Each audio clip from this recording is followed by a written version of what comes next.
So let's see, and then let's just put our formula back up here. PV or FV equals annuity or principal times factor. So that was 9A, 54,188 times 1.217. She's going to have 65,947, which is going to leave her shy 34,053, right? And that's worth 2 points. All good? Okay. Part B says, given your answer to part A, how much will she have to save each year over the next 5 years to accumulate the additional money? Assume she can earn interest at a rate of 4%. So now we're doing, we've got to solve, we've got to figure out how she's going to, what does she have to do additionally to get that additional $34,053?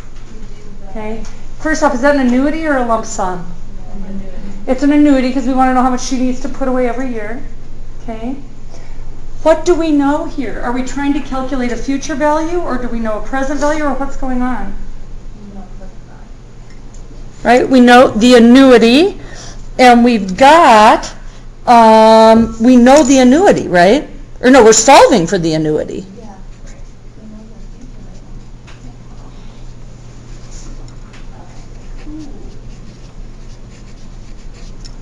Right?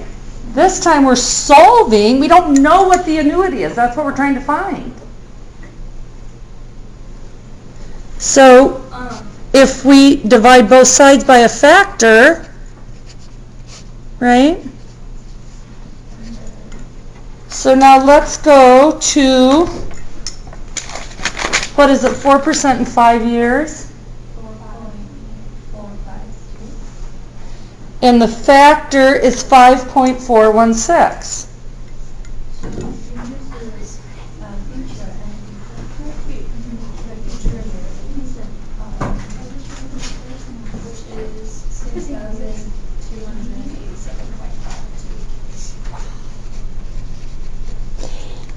And the thing is, you guys, let's just back up for a second and talk about this.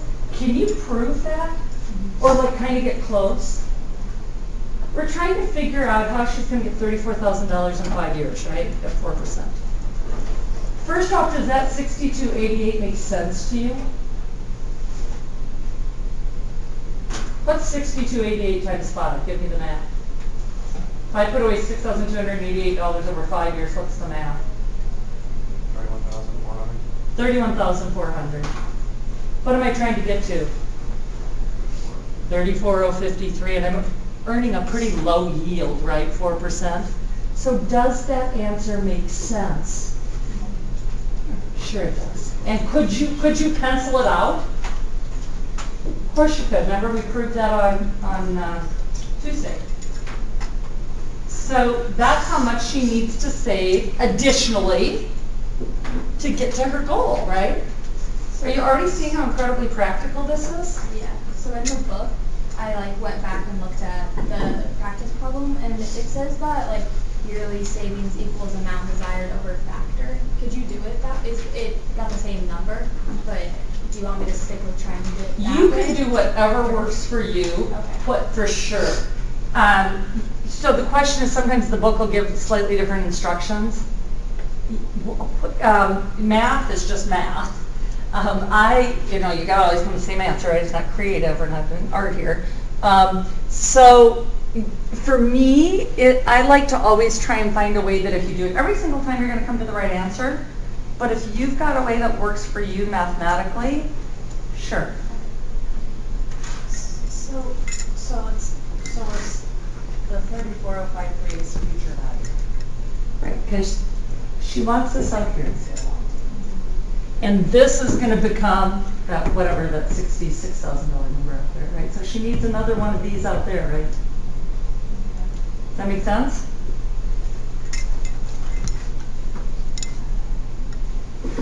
Then, C just says if she can only save $4,000 a year, Is she going to have the money she needs? I don't even need to do math. The answer is no. Duh. I just saw that she needs this, right? Which is more than 4,000.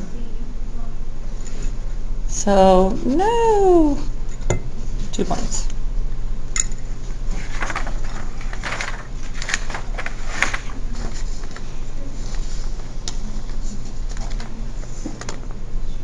Chris, and let's just write this again. PV or FV equals annuity or principal times factor. Chris Jones wishes to have $800,000 in a retirement fund 20 years from now. He can create the retirement fund by making a single lump sum deposit today.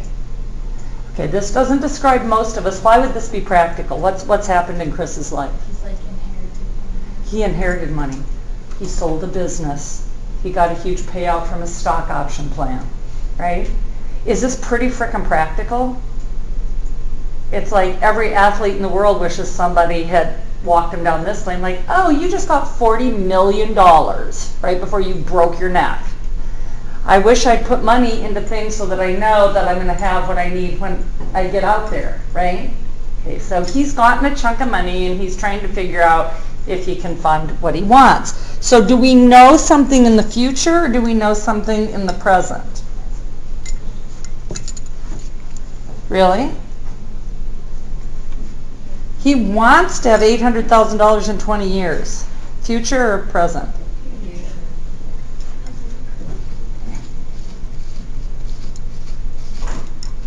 Okay. And we know, and then, but what are we trying to find? The principal. And what's my factor? 3.207 or 6%. Okay, let's see. I'm sorry, so how many years are we going? 20 at what? That's 6% and 4%. 20 years at 6%. So what did you get, 3.207? Yep. Okay, so 3.207 and 4% factor equals 2.191. Now what do you have to do in this example to isolate the x? Obviously. Divide by the factor, right? I'm not going to keep writing this out every time, but you guys understand how algebra works. I have a question. Please.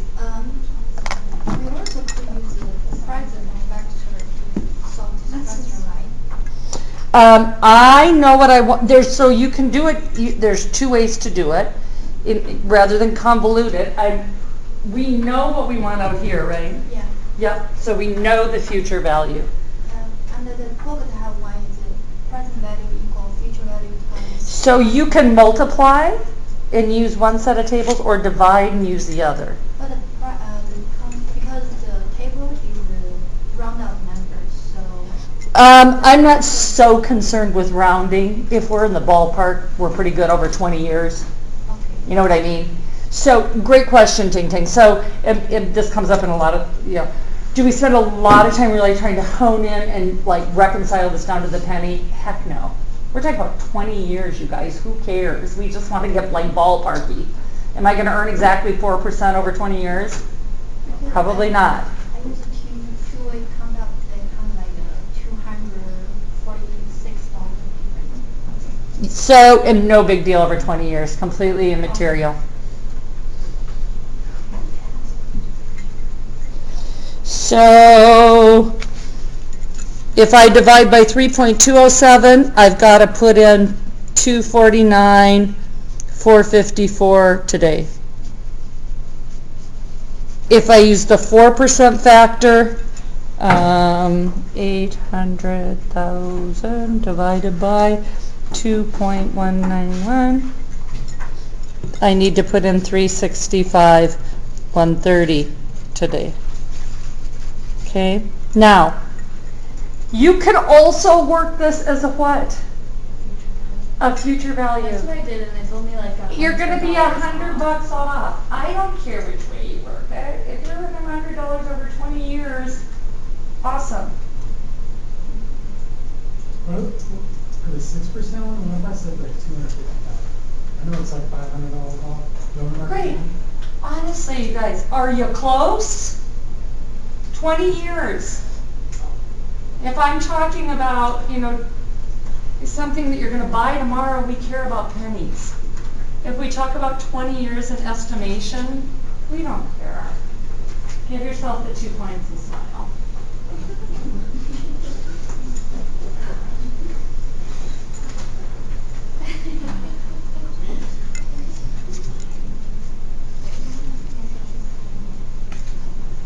So if we were working to do the present, if we were working at the present value and we know the principal, right?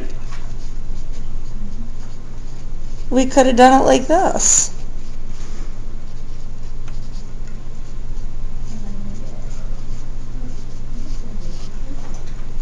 And that's so close over 20 years that we just call it good. Is that why I feel like when I was doing this homework, I felt like both ways would work, but I didn't realize you could do it both ways. So that's probably So why I was didn't right. say that on Tuesday in the intro because a lot of people are like, oh my God, I'm still trying to grasp on what the time value of money is. It's math and such as tests. We could do it. you could do it either way that makes sense to you, and I will give you latitude on rounding. And again, you guys, this is the part about teaching that this whole testing and the points. And I know testing and points matters to you because you're students. But what matters to me a whole bunch more is like you get it. And that a year or two from now, when you're sitting down trying to figure out your own retirement planning or how you start to save to get your own business, you're like $200 is the material. Who cares? I get present value a whole bunch more than I get future value. I'm going to use that table. I use this, practically speaking, in my financial planning and with my clients a lot. We don't have a table value. Couldn't we just take the interest rate you're earning, tack it on to 1, and then raise that to the power? And exponentiate it. That's what the factors are. Sure you could. That's exactly how you do it. It's an exponentiation. And if you can plug that in and, yeah, how about it? Gosh, I hate it when I've got people that are mathematically more astute than I am. But so I'm not going to be able to answer all of your math questions probably. Okay, scary, because I'm just like, just go to the table and look it up. But I do know that that's how they make it work. Okay, so let's see. What are we on? 10B? Yeah. If upon retirement, if upon retirement 20 years, Chris, now we're out there in the 20 years and he's got his 800 grand, right? And he wants to earn 4%. What's the maximum annual withdrawal he can make over the next 15 years? Wow, what's he trying to figure out here now? How much annuity? He's trying to figure out how much of an annuity he can take. This is what he's trying to figure out. He knows what he has. He's got a present value of $800,000. This is what you do when you get to retirement. First, you have to do all the math to save to get there. And then the magic question is, what is the magic question? How long am I going to live? I'm 65, I have 800 grand. Does it need to last me 2 years or 32? That's the magic question. And I'm just going to throw this out there for you to think about, because as you get closer to retirement, like I am, I don't know, I'm in some database, probably because I joined ARC, and everybody and their dog wants to sell me one of these annuities. What do they want me to do? They want me to take my lifetime of savings and go, here, Lisa, you tell me how long mathematically I'm going to live, and we'll agree on a percentage rate of yield, and then you'll cut me a check every month for the rest of my life. So we go to the mortality tables, and she's like, do you smoke? what's your BMI, blah, blah, blah, we do all this. And it's like, oh, you're gonna live till you're 90. Yay. So we do the math, over 25 years at 6% or whatever yield we agree on. And she cuts me out that check every single month. And if I live to 105, guess what? Woo, I won, because I still get the check every month. If I get hit by a bus on the way home, guess what my heirs get? Nothing. Oh, wow. And my entire lifetime of savings is gone. Why would why would I give Lisa my $800,000? What if I live past 90? I'm going to be broke when I turn 90. And then I'm going to be in the aforementioned place with my bathrobe swishing along behind me, right? That I talked about on Tuesday. It's a big bet on the come kind of thing. Right? See the dilemma? But he's got a month if I hand over my $800,000. So that's the question. And then you got to say, well, is that even going to get me, through the day? So, okay, 800,000, where am I? What's my factor? Yep. Annuity.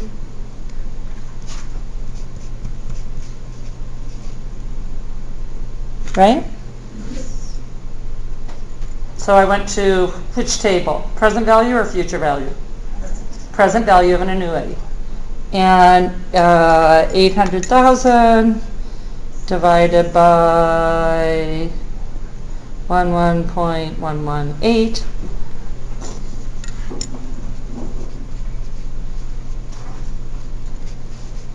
Okay. Now, do most of us set our budget on an annual basis? No. What am I going to do now if I'm really practically using this for planning? I'm going to divide by 12. So help me figure out how much I'm going to get a month. Huh? That looks manageable, but what am I not taking into account? I'm not taking into account the fact that that's taxable. Is it all taxable? No, because a big part of it is what? Was my own money exited, right? So that's a return of my own investment. I don't have to pay tax on a return of my own investment. So part of that's going to be taxable, part of it's going to be not taxable. Over time. It's all that, but like I said, if I've been doing that for 20 years, that's going to be a chunk of change. So then I got to take taxes out of that, but I'm probably going to get some Social Security too, right? Is Social Security taxable?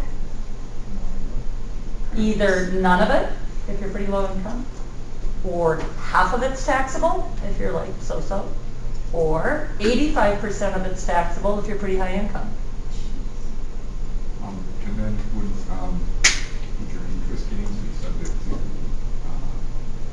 capital gains tax? It's all ordinary.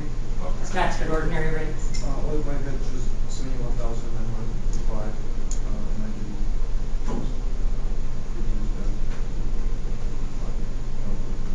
Okay, I'm sorry, I didn't clear your If question. I just left it as 71,000. Oh, you're fine. Again, rounding, you guys, honestly, here's the question. What is the question with rounding? Because I keep saying this word over and over, and I'm not really clearly understand what I'm saying.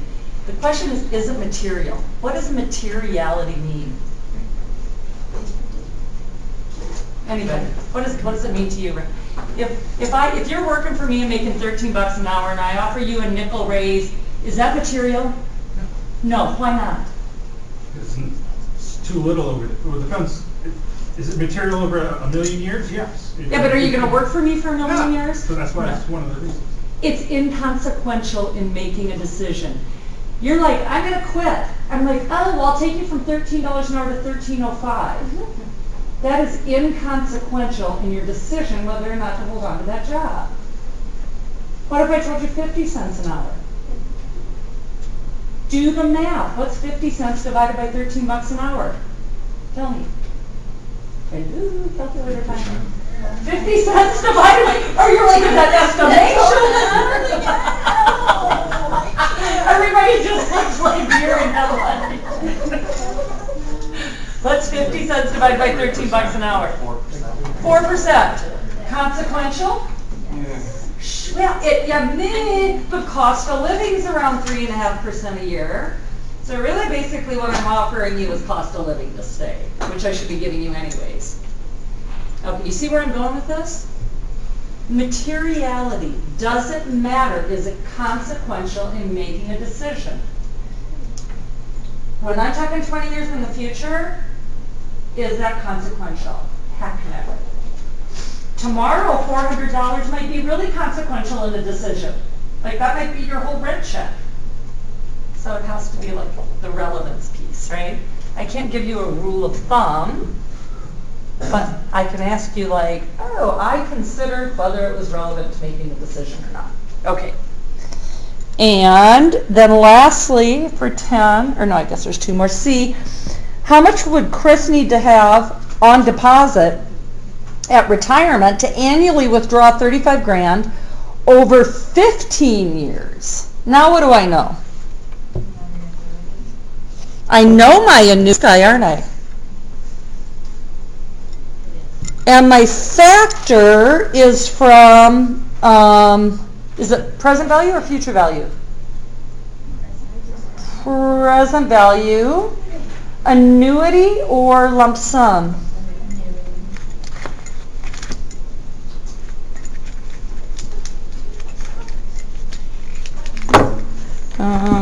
Now where am I? Present value of an annuity. And this is 15 years at 4%? Oh wait, is that the same 11.118? Oh, duh.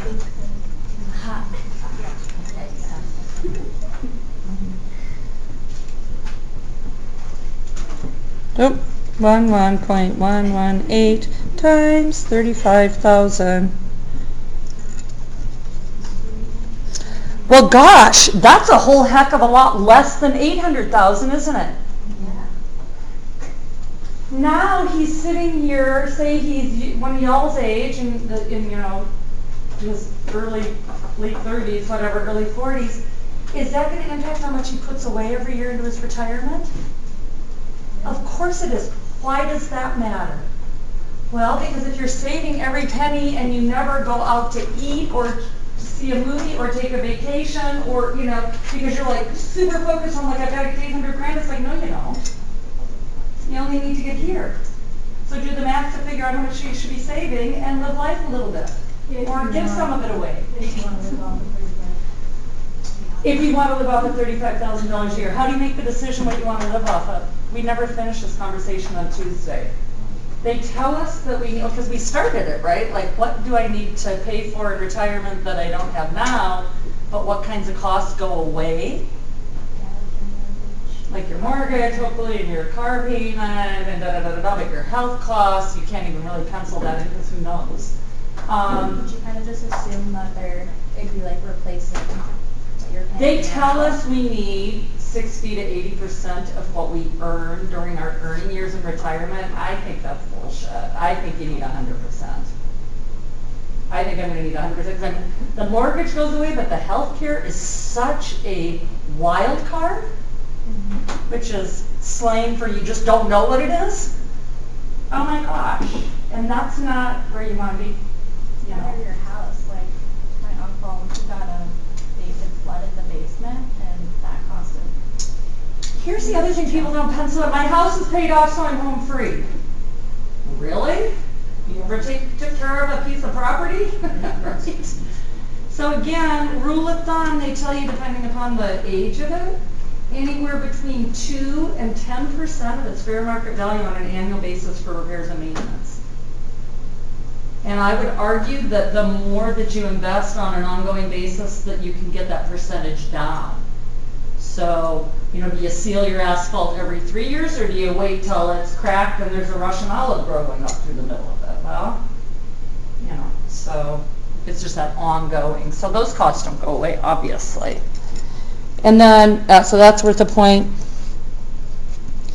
And then D, how much more does he need? What is this asking? How much more than the amount calculated in Part A must he put away? I don't know what it's asking. So now are we going back to the lump sum?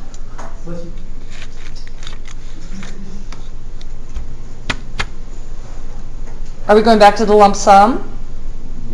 We took the 389, 130 and just subtracted it with 365, 130.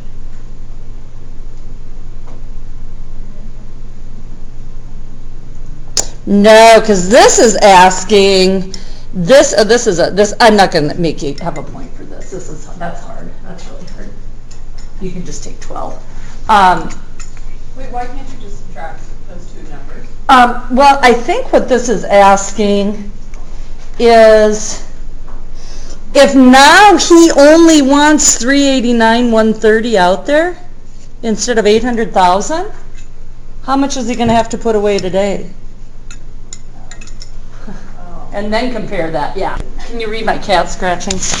This is basically saying he's just figured out that he only needs to save $389,130 20 years from now. So what does he need to put away today? Nothing. He doesn't have to put away anything? Well, no additional. Sorry. No additional. So don't worry about that one. But do you see, what would you do mathematically? You would do your future value equals principal and then your factor. Yep, you're trying to find in today's dollars. And then you would compare it to the numbers in A. So then you would subtract. Then you would subtract. Okay. Then you would subtract. And do you see how people make these mistakes with future value and present value? Like I'm telling you, a lot of people are like, I want 800,000 in 20 years, so I'm just going to divide by 20. Well, that's silly. You're going to have so much more than 800,000, and then and then people say, well, that's a good thing. Well, maybe, but you could also be misallocating resources, like I don't help my kids with college, or I don't buy a piece of rental property, or whatever, right? You're misallocating resources. Okay, great. See, you guys did so much better than you thought. And then 11, this is easy peasy, right? This guy's done his math. What? This one, this guy's done his math, and how do we know that? How do we know that he's kind of astute? Does he know how much you want to pay? What does he say about the 4 years of school? What does he tell us?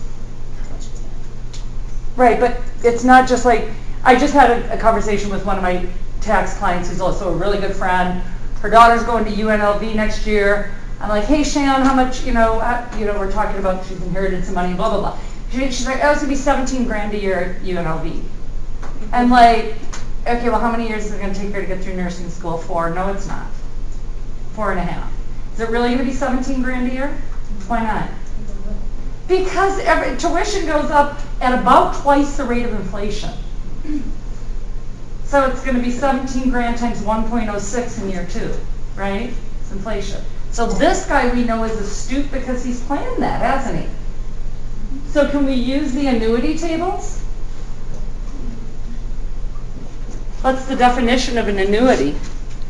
The same amount every year. That's the kind of tricky thing about an annuity. The definition is it's periodic. In other words, I'm not going to make a payment next month and then wait 4 months and make another payment and then 6 months. It's got to be on even time frames, and they've got to be equal. And this is not a series of equal payments. It's 4 lump sums, right? He needs 23,000 in 4 years, 24,300 in 5 years, 26 in 6 years, and 28 in 7. So it's a series of what? Future values, right? 23,000, 24,300, etc., etc. Right? And what are we trying to do?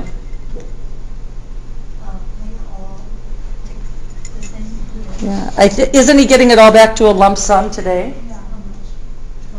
Yeah. So it's a series. You've got to actually do 4 what? present value of a lump sum. You'll get better with these, and for better or worse, this is going to be in pretty much every single chapter we do. But we do know the future value though. We do, yeah. So yeah, you could divide it and use future value. Yep. You can do it either way, and again, you're going to get to a couple $100 rounding error.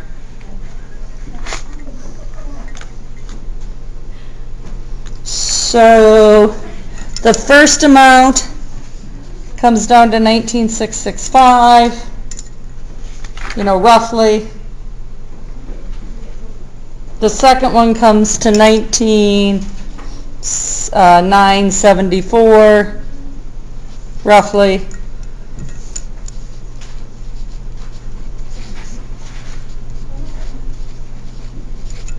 Right? So, just to be clear, Emily, tell me exactly how you worked the first one, the 23,000. Which were you solving for? I was solving for the lump sum. Okay, because you're like, I know the future value. So, Emily solved it by saying, I know the future value in 4 years is $23,000. And I'm solving for what amount I got to put away today to get there. So she divided both sides by the factor. Right?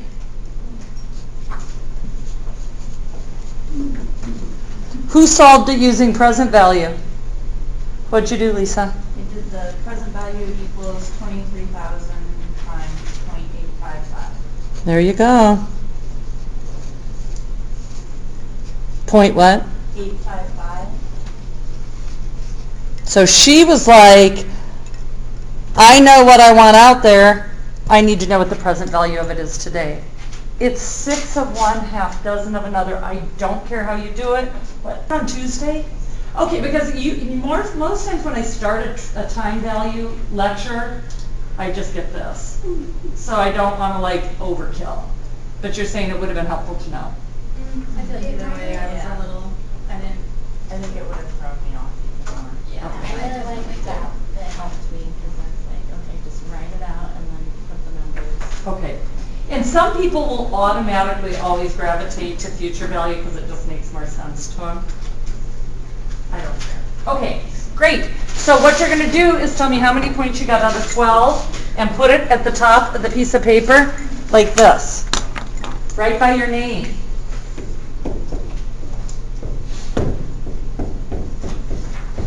That way I can just put it in the computer super easily. And that literally culminates chapter 2. Okay, I'm going to hand out your,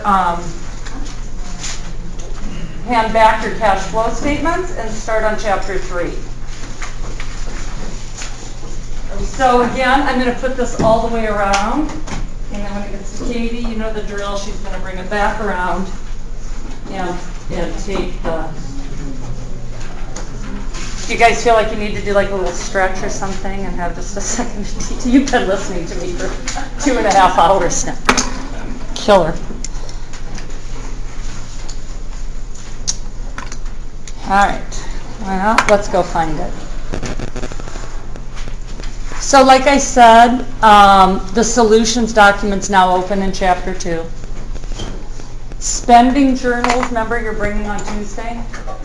Because that's you're done, I think, doing it on Monday. Yeah. Okay. Do you want us to you don't want anything besides Just bring all the raw data and we'll talk about what to do with it next. Okay, chapter 3, preparing your taxes, and this is so timely because guess what time of year it is? Okay, and then just so you see on the chapter 3, there's a link for IRS forms and instructions. If you have questions about anything really tax-wise, probably at the level most of you are at, you're not going to the Internal Revenue Code or statutory law. You're just going here and plugging in the number of the form you've got a question about. And then you read the instructions and then you'll be confused.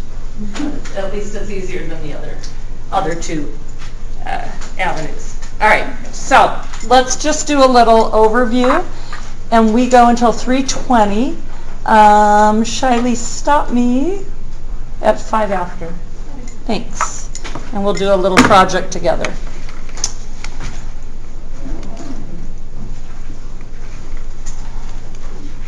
So one of the things I've found over the years, I have a tax practice. I've got about 50 clients, and I've got some small S corps and partnerships, and but mostly individuals, and mostly like very middle income, entrepreneurial. You know, I'm a videographer. I go to Namibia and take photos of the animals, and then I sell them to wildlife film festivals. You know.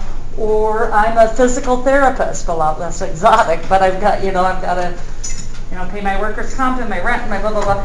Or I'm a salesperson, I've got a small office in my home.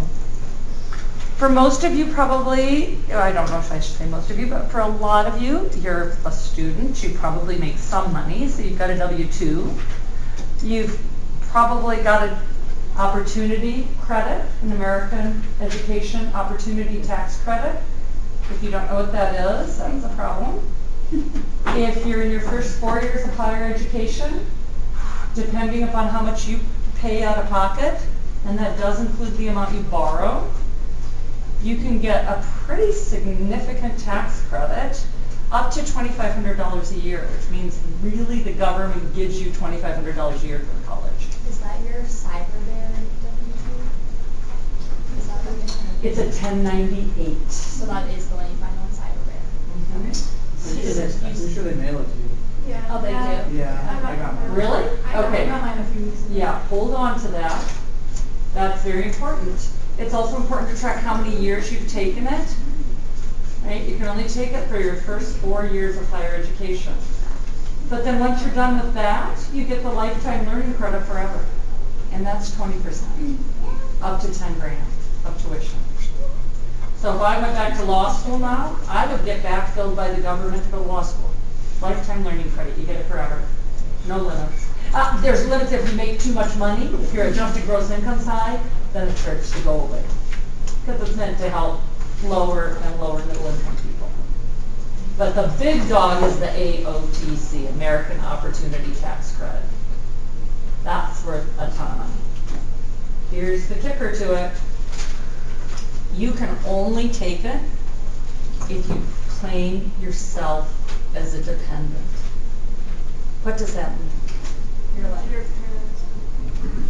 It means that your parents don't provide more than half of your support, and that you're less than 24 years old and full-time student. As a dependent or independent? As a dependent, and that's a formal tax term. So, for example, I was emancipated when I was 17, which meant I was financially on my own and physically on my own. So I was my own dependent from the time I was 17 on. So then you get the maximum credit. For a lot of people in their 17, 18, 19, 20, their folks are providing more than 50%, so your parents are claiming you on their tax return. But doesn't that mean they're independent then? Because when I to go to school here, my mom passed away, and for her tax information, I had to file independency. Oh, I see. Okay, I'm not so familiar with that term. That's the same. So me Okay. on my own as an independent for school means I'd be a dependent For yourself. Okay. So here's the kicker. If your parents claim you, they can get the AOTC, but they have to write the check. Conversely, if you've got a kid, right? Like my son in his last year made enough money that I was in his summer job that I no longer could claim him. So then he was his own dependent. I had to give him money, and then he paid his tuition, and then he got the AOTC. See what I'm saying? I couldn't have taken it because I didn't claim him as a dependent that last year. So you've got to make really sure that who's ever writing the check for the tuition is the person that has a right to the dependency. Otherwise, you don't get the credit. where do you find that credit, or like how do you? So, well, we'll talk about that. Yeah. And so just to actually answer your question, her question was, how would I find that? I would go to IRS, this URL I posted, which is irs.gov, and I would go and I would be like, oh my gosh. Or even, probably, I don't even know the name of that, do I? I just go, education tax credit.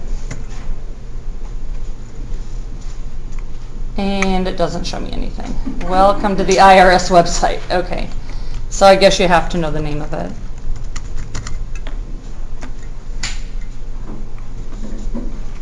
And here's like a little flyer on it. Okay. What are we going to be doing in this chapter? We are going to be discussing basic principles in determining your filing status. There's 5 kinds of filing statuses. You're either single, or married joint, or married separately, or head of household, or a surviving spouse. And we're going to learn about those. We're going to talk about what different items of gross income are. We're going to look at standardized and itemized deductions. Prepare a basic tax return. I'm going to spend a bunch of time on that. We're going to talk about who needs to pay estimated taxes. Have you ever heard of that? What is that? I pay them. Yeah, what is it? What's it for? So essentially, instead of paying 15 every year, you pay throughout the year based on what you thought you earned last year. Right. Why would you do that? I think if you reach a certain income level, they want that, but I could be wrong. You can't just, so most of us just have a job. Do we get to not pay our tax till the end of the year?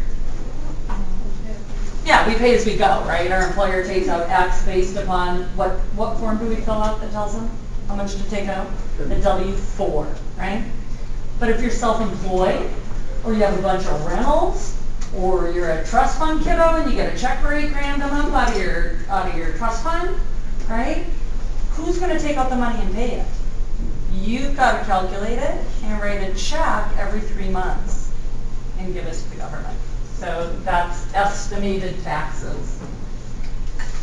Amending a tax return, that means like, oh crap, I filed a tax return and it was wrong and I found that out later.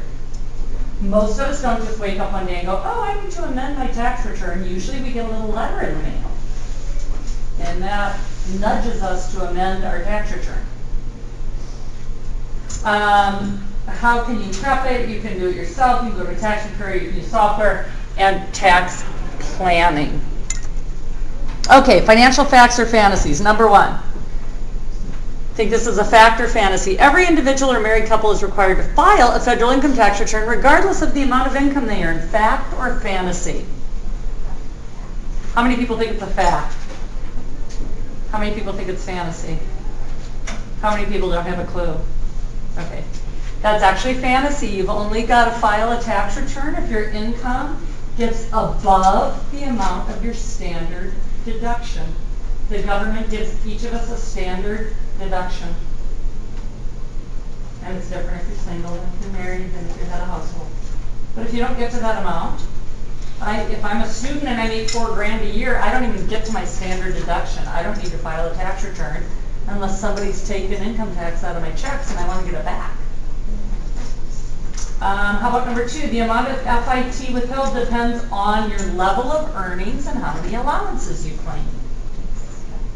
That's true. That's what we fill out on our W-4. Right? I'm single and I'm going to claim myself, so I have 1 allowance. What's my other choice if I'm single with no kids? 0. Which one is going to take out less tax if I claim 0 or 1?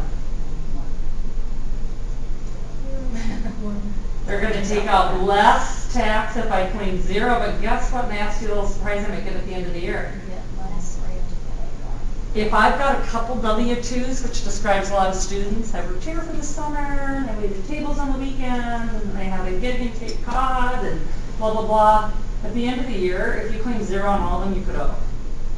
So I always have it with my kids, and I tell my clients, claim 1 and get a refund. Now, somebody's gonna tell me that's bad tax planning. Why would that be bad tax planning? No, if you put one and then get a refund. You're giving an interest-free loan to the government? You're giving an interest-free loan to the government. If you get back $1,000 at the end of the year, you're gonna be like, yay! And I'm gonna be like, I didn't do my job as your accountant. Why? You should have been taking that $90 a month, home on your paycheck, and putting it into your IRA. Right? Most people don't do that. But if you have a harpy like me for your accountant, I'm gonna make you get your IRA set up and put that $90 a month into it. Okay? Federal taxes are levied against the total amount of money earned. True or false? Fancy or fact? Total amount you earn. I need $26,329. Last year, we're going to calculate my tax based on that.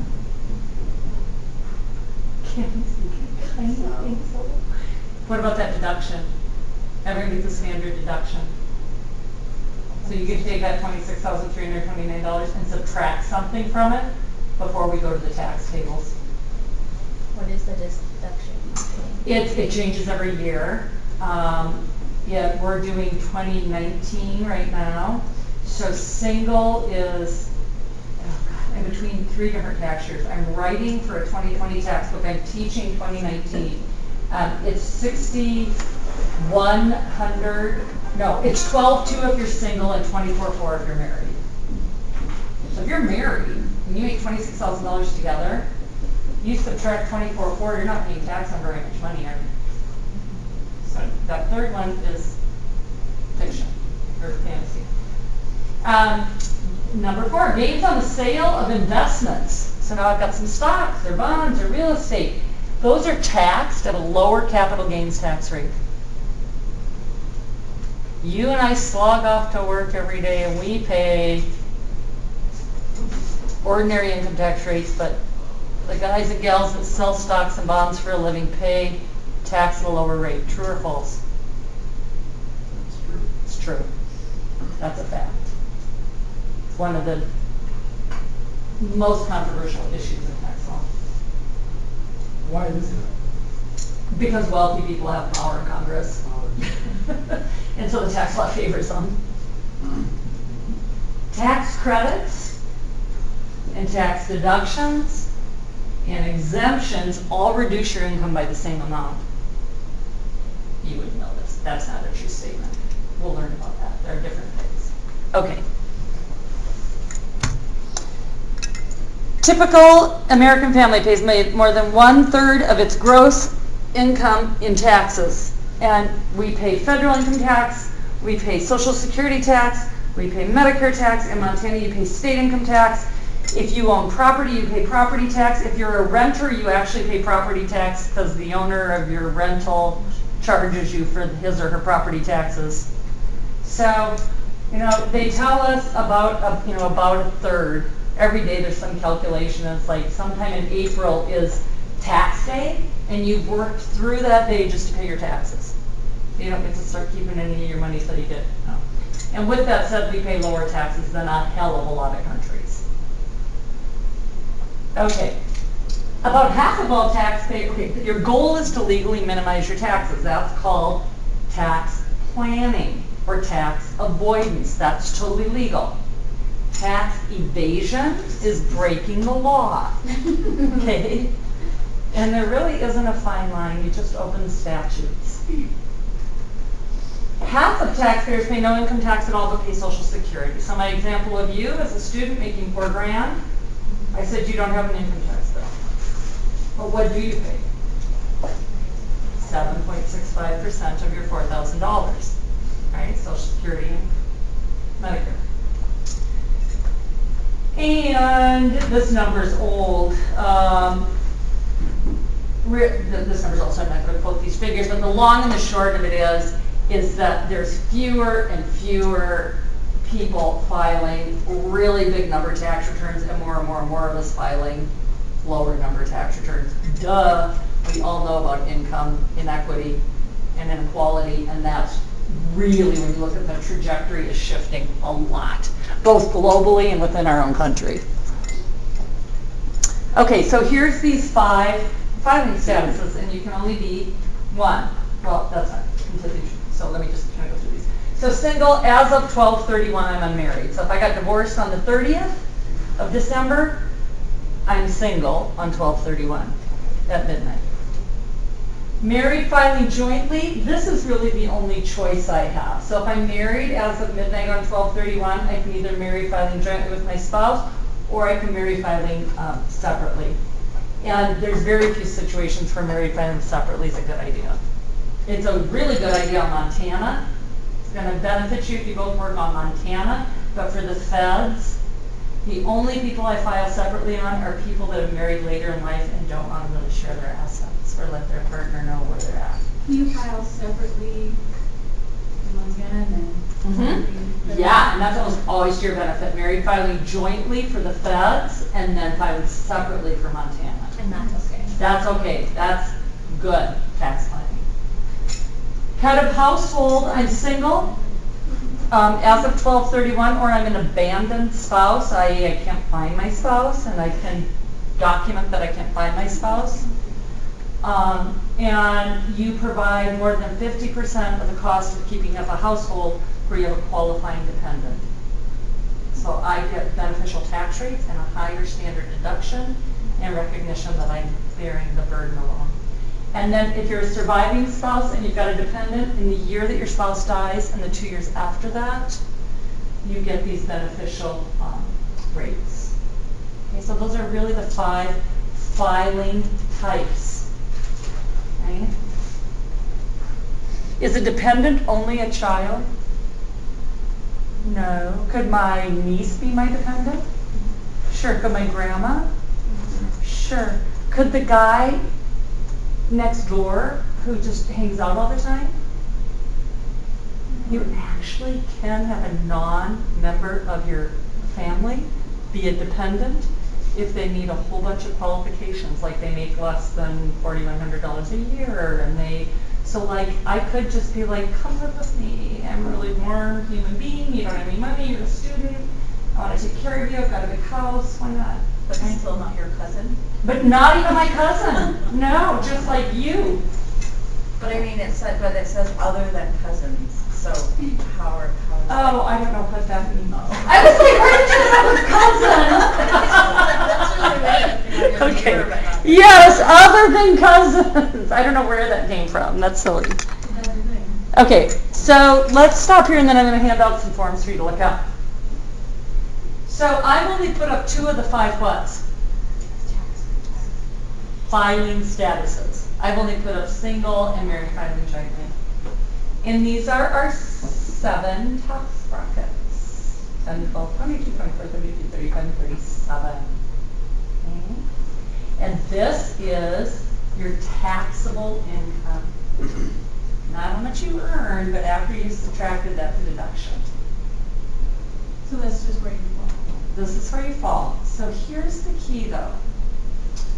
If I make, say I'm a pediatric surgeon and I work at St. Pat's, they just recruited me for $1.2 million, W-2, which actually they did just recruit a new pediatric surgeon at St. Pat's.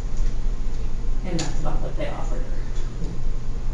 And we wonder why housing prices are going up. Okay, $1.2 million.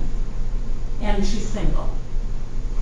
How much does she pay on the first $9,700 of that $1.2 million? 10%. Just the same as you, if you make $4,000 a year, you pay 10% on everything you earn. She pays 10% on the first $9,700. In other words, just because she's clearly in this highest marginal tax bracket, she doesn't pay 37% on the whole $1.2 million. She does just what we all do. Stagger, that's called a progressive tax system. So when somebody says to me, oh gosh, Lise, I'm making $80,000 right now, so I'm in the highest marginal bracket of 22. And my boss wants to kick me up to $100,000, but I don't want to do that because I'm going to be in the 24 bracket. How does that not make sense? You only pay the 24% over the 84. Yeah, you're only going to pay the higher 2 percentage points on the amount you make over 84,201. It's not like it's gonna kick the whole thing up to 24%. So do you understand that? Okay, let me pass out. This is my client, Indigo Smith.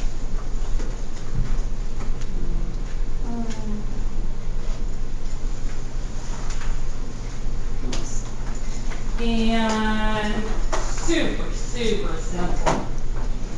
All this person has going on is one W-2 and some student loan interest. So just take a couple, like a minute or two, and just sort of look at it.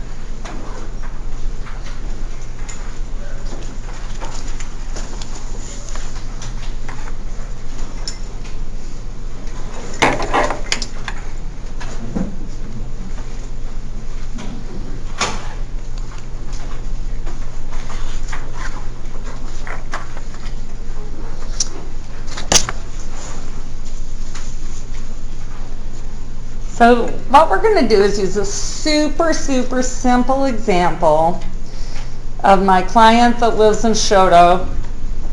Obviously is working digitally, right, because her W-2 is coming from IBM, and she's making $87,000 a year. I will tell you one thing, doing tax returns in this town for 25 years, the W-2s have changed significantly to reflect the fact that a lot of people are employed digitally now.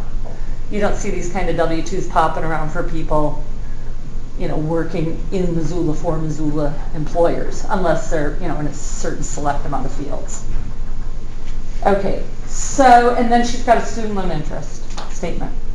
I'm going to tell you something that you would have no way of knowing, so I'm just going to tell you the law says you can only take up to $2,500 a year deduction for student loan interest. Doesn't matter with her, but it will matter on some other people we look at. What did you say, 24? 2,500 A year. in yeah, that's the most that you can take for student loan interest deduction.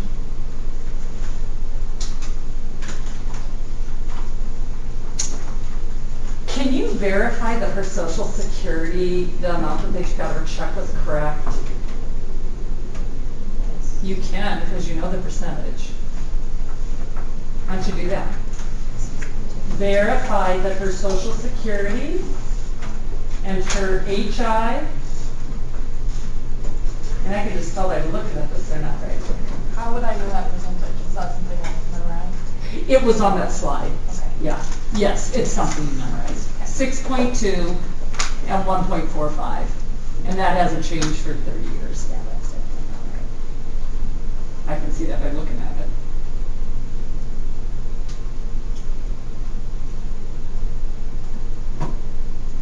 Well, shit, I didn't mean for that to happen. I did that too quick. I just penciled the numbers about doing the math, but I could look at that off the top of my head and see they're wrong. Okay, so let's change them so that they're right.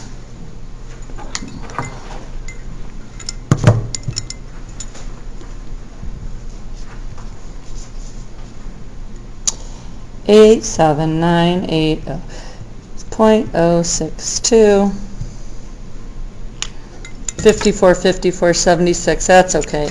That's the HI that's wrong. 87,980 times 145. That's off by a decimal place. 75. Okay. Well, if you pull this, and then it just says use 12.2 for the standard deduction, and use the tax tables from the PowerPoint slide that we practiced using in class, which we just looked at. So here's your 2019 1040. And probably, why don't you do the top part of it? And fill in line 1. And we'll all meet there. Are they single or are they married? Single. Yeah, and I'm going to give you the most simple situations right now. We're not going to deal with the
presidential election campaign, is that new? No, that's been there forever, and I just put no for everybody.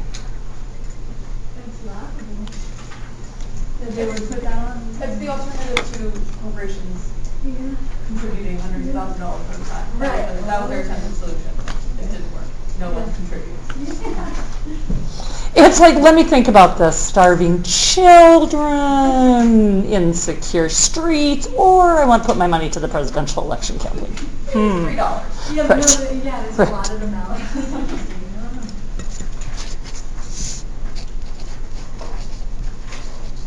I don't care what you do, but just, I like when I type or write in tax returns, I always do all caps just to make sure it's easy to process. And you can see here's all of our different choices. 418, 88, 79, 48, 1748, Saguaro Circle.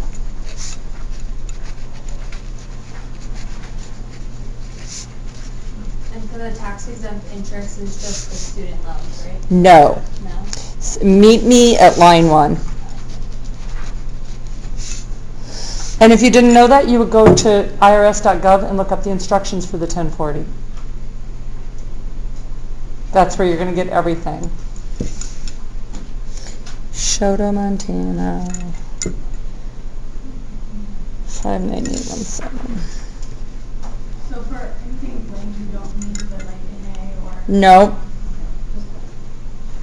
Now, we're on line 1, wages, salaries, tips, etc., attached form W-2. In her case, these numbers are all the same, right? Gross wages, Social Security wages, and HI wages. Is there, and this is kind of a loaded question because you're not going to know the answer, but I'm going to ask you anyways. Do you know, or does anyone know of a situation where those might be different numbers? And she had 2 different roles in companies.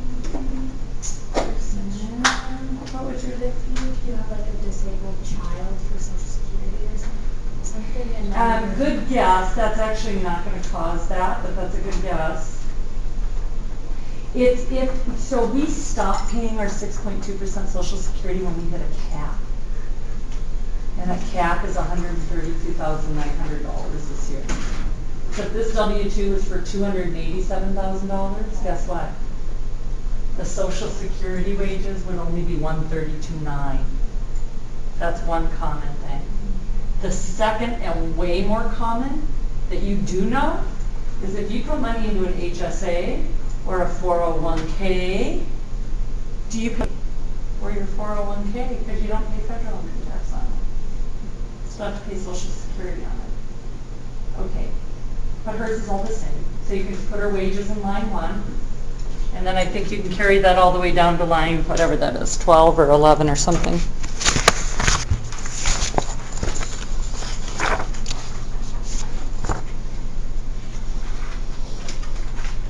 No pennies on tax returns. Look at all the other things that might be taxable. Dividends, IRA distributions, pension, Social Security benefits, capital gains. But this is super easy. I don't have any of that.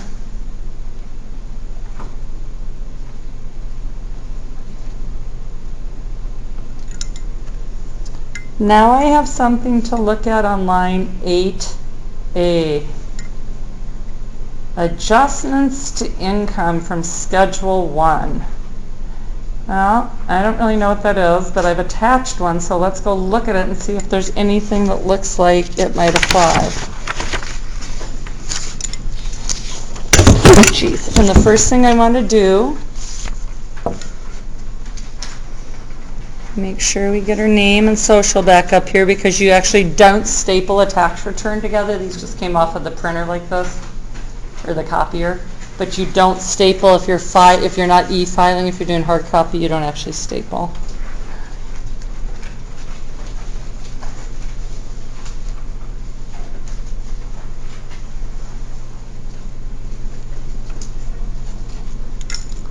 And this is a brand new question right below here. Anytime during 2019 did you receive, sell, send, exchange, or otherwise acquire any financial interest in any virtual currency? What are they after here?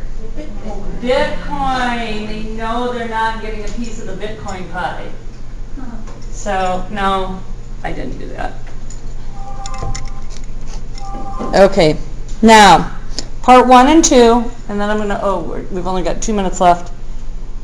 I'm going to actually just leave you with this. You actually are just going to have to read it and see if you think, based on our little simple case, there's anything that you need to add or subtract. And then just see if you can follow the instructions. Use pencil. You've got one adjustment to income. You're going to pull that to the front page. I told you what the standard deduction is. And just try using the tax tables. I was going to say there's no right or wrong. There actually is a right or wrong. You're not graded on this. We're just going to take a look at it on Tuesday and keep working on chapter 3. Okay, happy weekend. Thanks for